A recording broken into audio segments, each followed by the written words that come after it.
Welcome to Good Follow, presented by DraftKings. I'm Ros and today we have a very special guest co-host. She is the very well-known WNBA reporter and the host of In Case You Missed It. It's my girl, Khristina Williams. What's going on, Chris? What's up, girls? Good to be here. Finally. I know you're always usually on my show, so. I know. So we're going this way. You're joining mine. It's just movement of the group chat into show format because we both love hoops and talk about it and live it and breathe it all the time. As do our audience. So Good Follow family, please make sure you welcome Khristina Williams, give her a follow and all the things. But hey guys, we are in the thick of the first round of WNBA playoffs. Y'all, we got 3 decisive game 3s coming up. And here's what we're talking about in today's show. Here's the menu. Liberty and Mercury's game 2 in New York was kind of a flop for the Liberty. Should Stewie have played? And then the Mercury, they said Barclays Center was quiet. We are diving in. The Valkyries, their historic season comes to an end at the hands of the Lynx. Lynx are the only team to wrap up their series in 2 games. Dominique Malonga, her welcome to the W moment as a rookie came, but then she gave it right back in game 2 to A'ja Wilson as the Storm beat the Aces. And the Dream and Fever series also heads to a decisive game 3. And the latest news out of the WNBA, there are co-defensive players of the year. They are A'ja Wilson and Alanna Smith, just announced. So we've got a great show for you guys. Make sure you tune in on Tuesdays and Thursdays. We drop 2 times a week. Subscribe, engage, like, all the things. We love to see you here rocking with us. And we're coming with all the fresh content out of the playoffs, straight from the games the night before and talking about it with you the very next day. So thank you so much for rocking with us and engaging. All right. The co-defensive player of the year or players of the year are A'ja Wilson and Alanna Smith. And actually of note here is that both A'ja and Alanna Smith got 29 votes each. After that, it was Gabby Williams with 9, Alyssa Thomas with 3, Napheesa Collier with 2. What do you make of this? What do you think about this award? Well, it's definitely a historic day, right? Because this is the first time that it's happened in WNBA history. But I think that both women are deserving of the award. When you look at the impact that Alanna has had on Minnesota's defense, they ranked the top in the entire league. And she was the reason why, in terms of finishing top 2 in most of the defensive statistical categories. And then A'ja Wilson, that 17-game win streak was powered by A'ja Wilson and her impact on both sides of the floor. But we know that A'ja Wilson, her defense creates her offense. And so I think that these are 2 women who are very deserving. I know that the fans was criticizing some of us voters about which way we went, but I'm happy that both women were able to get the recognition. Yeah, absolutely. And I think that it actually worked out nicely, in the sense that Alanna Smith is someone who has helped anchor the number 1 defense in the league in the Lynx. And especially when Napheesa Collier was out, her defense was really helpful. And she's one of those defenders where you kind of have to watch to understand that, like, she's coming over from help side. She's changing shots. She is a shot blocker. It's not quite as emphatic, perhaps, as maybe A'ja Wilson, just stuffing someone down. Although Alanna does come over with some great blocks as well. But A'ja Wilson, I think statistically too, when you're trying to come up for this award, being second in rebounds, leading the league in blocks, exactly to your point, how much her defense fueled the win streak of the Aces and her offense. I mean, just everything A'ja Wilson was at the core and center of the Aces turning their season around. And it's kind of cool, too, because A'ja's now in a situation where she could win MVP as well. So she could be Defensive Player of the Year. We haven't gotten the announcement around MVP, but A'ja's done that before in 2022, where she was Defensive Player of the Year and the MVP of the league. I think that speaks to A'ja Wilson's greatness. When we talk about the best player in the world, is hands down right now A'ja Wilson and what she's been able to do, especially in the second half of the WNBA season, being able to turn the Aces from an 8 seed to a 2 seed. And now we're in the thick of the playoffs where it's a winner take all tonight. So I think that, she's very deserving of the award for sure. So we'll see on Sunday when the announcements come out. Yeah. And I think another side of this too, because I said in 2022, like just to check out these 2 years that are together. In 2022, A'ja Wilson was the MVP and the Defensive Player of the Year.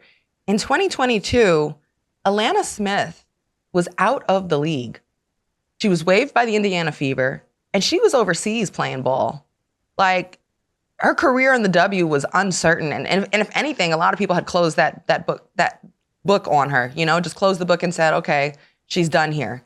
So to think about where these two players were then, and that now they're sharing one of the biggest awards for the league is incredible, and also really speaks to Alanna Smith and her resilience and her fight and tenacity. And also, I think, can be inspirational. Like, you might be the baddest player in the whole world, like A'ja Wilson, and out here every single season in the conversation for some MVP awards and Defensive Player awards, but you also might be Alanna Smith in this life, where you have fallen out of the rotation or out of the league. Or, look, she was a top pick out of Stanford University. Go Card. There were big expectations for her, and things didn't pan out right away in the WNBA. But then she found her way back to the Chicago Sky, and even then it was like mixed results. But she found the right fit and the right timing with the Minnesota Lynx, and perhaps the right coach to put her in situations where she could thrive in Cheryl Reeve. And that really matters in this league. If you look at this Lynx team, it's a whole bunch of players where, Cheryl Reeve has really created a renaissance in their careers. So I would say, I really find that relatable, that maybe it's your second or third time around where you find your role and you can star in it. So congrats to Alanna Smith and to A'ja Wilson. Real quick, I wanted to ask you, I noticed a lot of people had votes. I had votes for end of season awards. You had votes. A lot of people were very transparent, putting their votes out. Do you think that ended up being a good thing or a bad thing? Is that hard to put your votes out there? Do you end up just getting a whole lot of haterish feedback, or are people respectful and mature about it? Well, Ros, I feel like I'm one of the people who started the trend of showing your ballots. I've been doing it every year since I've become a part of the voting panel for the WNBA for season awards. And so for me, it's all about transparency. And of course, I think fandom has grown over the last few years. This is the first year where I've gotten negative comments, but I just post to mute, so I don't even see the comments. But then they find me on my other platform because you didn't vote for their favorite player. It's super funny. Then they're in your comment section on your Instagram page. It's a picture of you, your mother, and your grandmother, and they in the bottom talking about you didn't vote so-and-so for second team all WNBA. This is a picture of my family, y'all. What? Right. That's exactly what the week has been like for me as a voter, because I didn't put one of their favorite players on my all W team, and I'm getting comments on the most random photos on Instagram now because I mute and block on X. So, I'm all for transparency. I feel like if you're going to vote for someone, you should be able to stand behind it and explain why. And so that's just been me from day one. And I love that more voters are starting to show that transparency. I think it counts because in the NBA, I think that the voters are released by the league. And I think that the W is entering a space where fans want to see that sort of transparency. Absolutely. It's funny, as someone who has had a vote in the WNBA and a vote for end season awards in the NBA, I feel a little bit of a difference where voters for the WNBA are almost explaining themselves to the fans, while voters, for the NBA are thinking so much about to the players, how, or even to the teams and organizations, how their vote ends up turning out. You think about who will you're not supposed to, but of course you might think who will still talk to you, which organizations, feel you should be going this way. Certain players in the NBA, if the difference between first and second team could be $40 million, it's just so much at stake. And same thing for the women in a different way. But I just think we have a great honor. We're one of 72 people that got to do the end of season award voting. And you want to try your best to keep your thought process as funneled and uninfluenced by outsiders as possible. Okay, girl, let's talk about it. Game 2 at Barclays Center. The Liberty got blasted by the Mercury, and they are heading back to Phoenix for a decisive Game 3 After losing to the Mercury by 26 points at home, they trailed by as much as 31. And after spraining her MCL in overtime during game 1, Breanna Stewart returned to the court. It was very, honorable and heroic in the way that she wanted to step up for her teammates. In fact, Natasha Cloud said that is one tough MF. But the details of all that Stewie had to do just to get on that court, here is Holly Rowe breaking down what Stewie had to do. She is wearing a big brace on her knee. I've never seen Stewie wear such a big brace. It looks pretty good, actually. She's over on the bench right now, and the important thing tonight is for that to stay warm.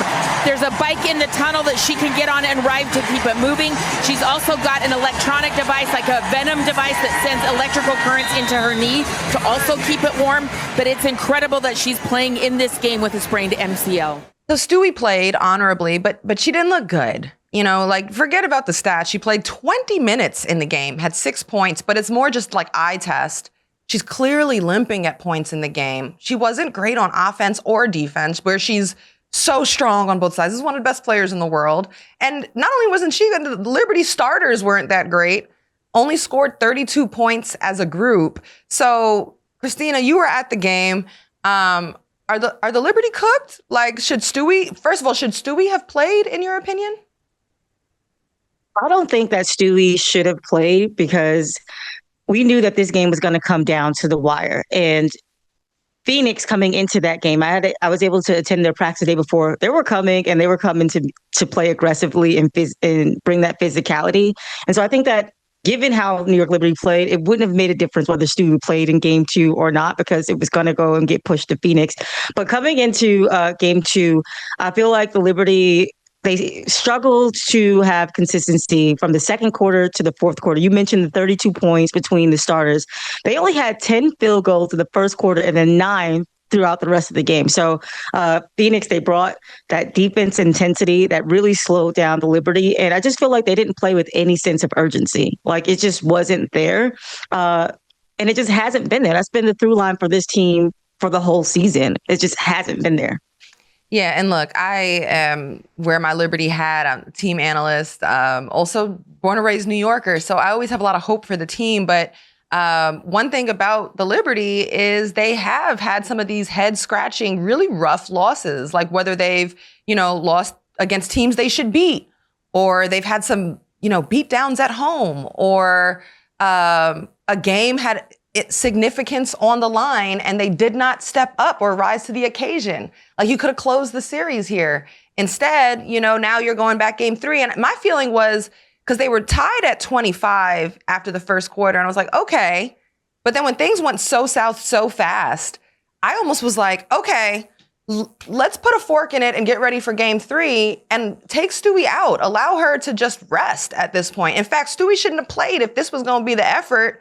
The reason you put Stewie in was to close it out, not to have to go and play a game 3.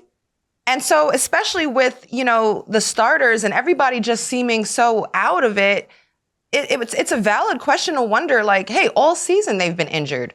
So maybe all those players who got experience off the bench and who have, made contributions, maybe you go to them just for some fresh energy or some fresh blood. And so, that's something that people have considered and things like that. But, on the other side, you have Satou Sabally, who had such a great bounce back game for them. After shooting 2 for 17 from the field, she comes back with 15 points. Alyssa Thomas, 15 points. Kalia Copper, 15 points. DeWanna Bonner has been huge off the bench. And actually, the whole thing with Stewie almost consumed the game. I found myself throughout the day consuming reports about Stewie's updates, hearing that it wasn't as bad as we thought, then hearing her discuss the injury and her saying she's going to play through it and that it's not really good though.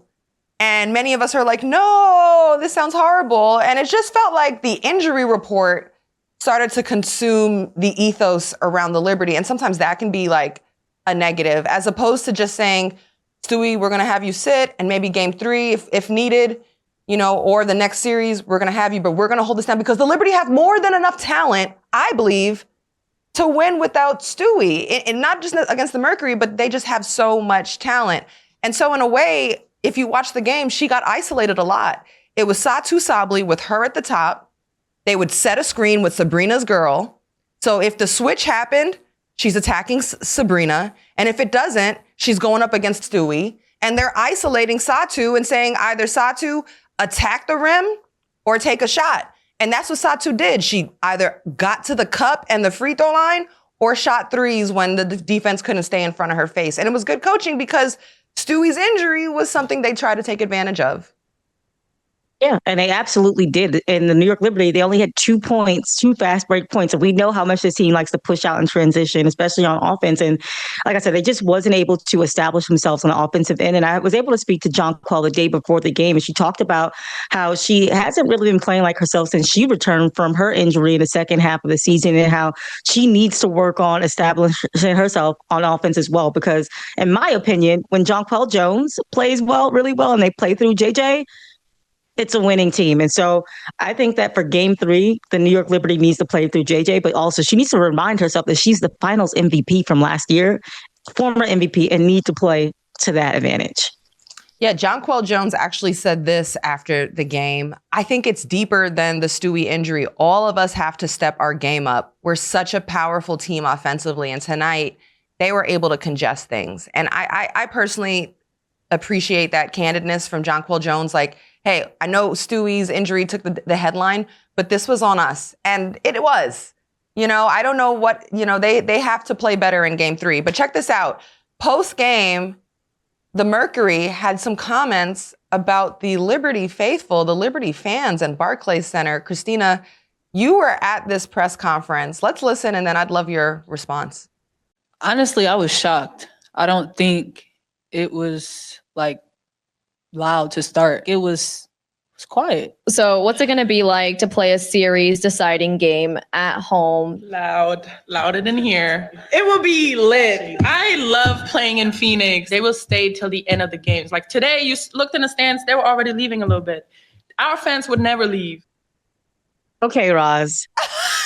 I was not only at that press conference, I was sitting front and center at that press conference. And when they made those comments, I let out a little laugh. Let me take you to pregame.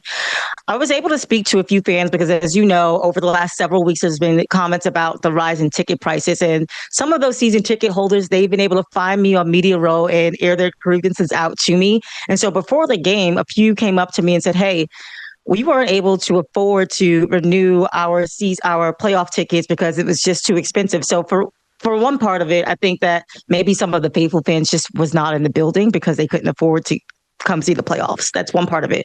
When I was on the Media Row yesterday, also, I did also see fans leaving at halftime, leaving in the middle of the third quarter. And I think that the energy went down because the Liberty wasn't really giving the fans anything to cheer for. And so people were leaving out of that building second quarter, third quarter. And it was really sad to see because usually when you're at Barclays, it's packed. People were cheering on the team, good or bad. But I think the fans are just as fed up with how the Liberty are playing as everyone else is these days. So that was the gist of it. That is crazy, especially a crowd that included Spike Lee and Tracy Ellis Ross. Ooh. Well, hopefully, you know, we'll see if the Liberty have enough in them to bounce back in game 3. It does head to Phoenix. Credit to the Mercury who came out there and took game 2. Physicality, they just, you know, enforce their will. Really want to shout out the bounce back game from Satou Sabally and just as a team getting it done. Great coaching as well from Tibbetts. We shall see who wins that in game 3 in Phoenix. We'll be right back, y'all.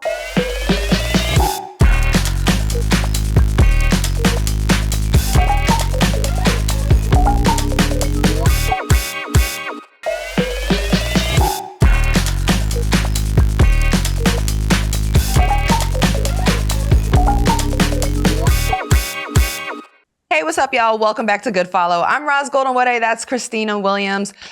Khristina, girl, I thought the Valkyries was about to have more magic up their sleeve in game 2. They fell just short of forcing a game 3 against the Lynx in San Jose. And while they didn't play in Chase Center, the SAP Center was electric, sold out. Nearly 19,000 fans were in there. And it just caps off a historic year for the Valkyries and expansion teams in the W. On the other side, though, the Lynx, they looked like the number one team in the league. They walked them down from down 17 points in the third quarter.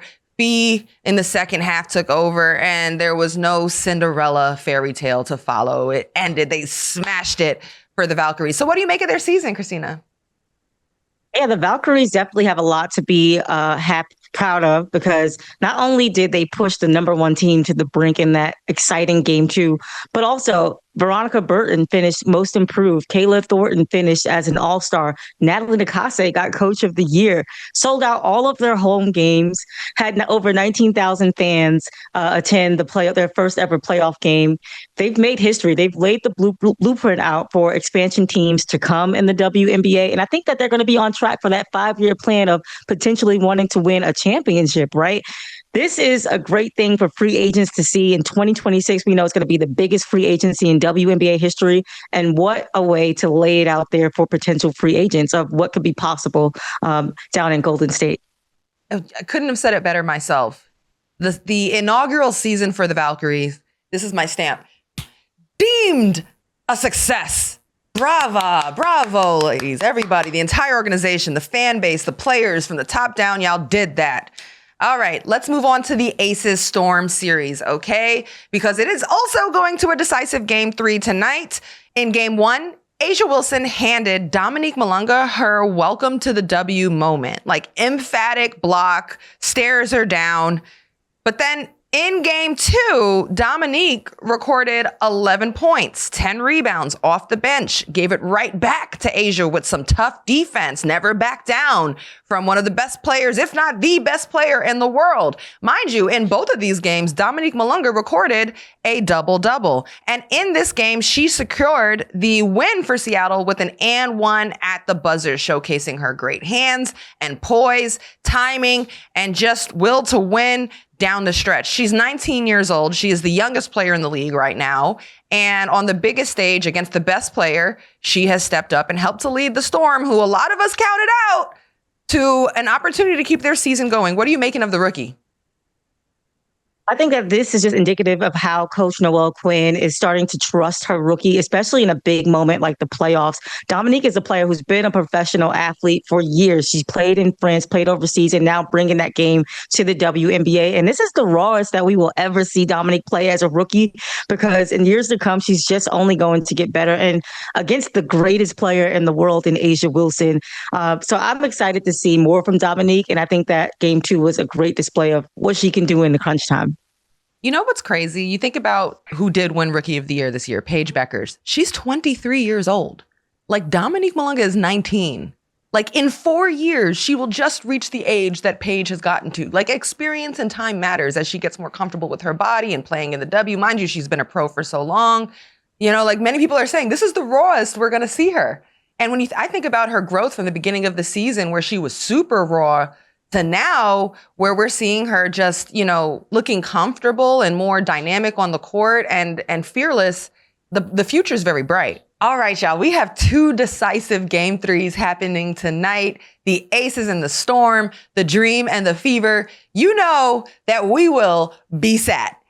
Because Khristina and Ros, we love this game, and we know all of you do as well. So we will be back next week discussing all of the happenings. So thank you so much for tuning in to Good Follow, and we'll catch you next time.